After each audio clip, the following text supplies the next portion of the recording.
Members of the Presidency, the BBVA Foundation, Selection Committee members, fellow awardees, distinguished guests, and previous laureates. To be acknowledged with this prestigious Frontiers of Knowledge Award for a lifetime of work is a great honor. And even so more, knowing that so many of my fellow winners are also from the United States.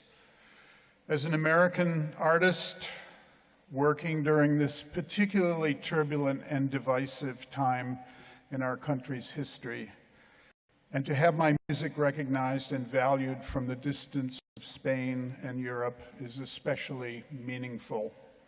When I was starting out in the 1960s, our concerns as young composers were, in retrospect, somewhat selfish ones. They were all about cultivating a personal style and establishing our individualism at all costs.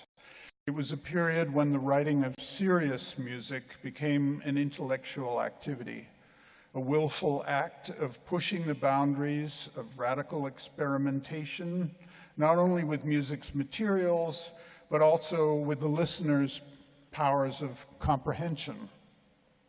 For those of us would-be avant-garde revolutionaries, the idea was to adopt cool, rational methods of composing that would make artistic creation less beholden to the emotions and instead be more a product of rigorous systems of organization, presumably more in sync with modern life.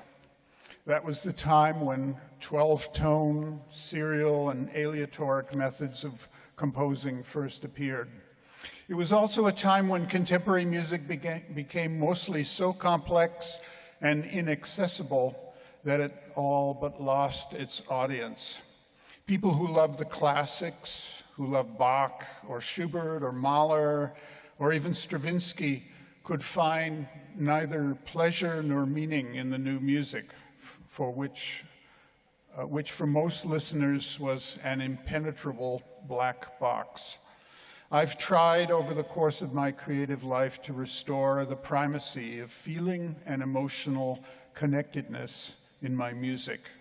Especially in my operas, I have sought ways to use music to address the collective themes of our time, whether they be those of national identity and aspiration, or of the deep psychological complexities of our human experience.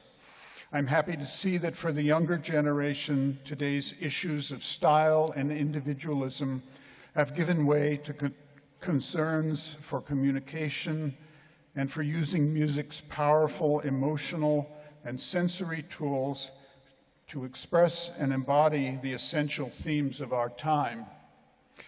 No composer can work without inspiration, and my inspiration is seated right here in this room with us, my wonderful wife and love of my life, Deborah. I want to acknowledge her for her long love and devotion. Quiero añadir una cosita más. I would like to say something more. We love this city, and it's one of the marvels of the world. Thank you.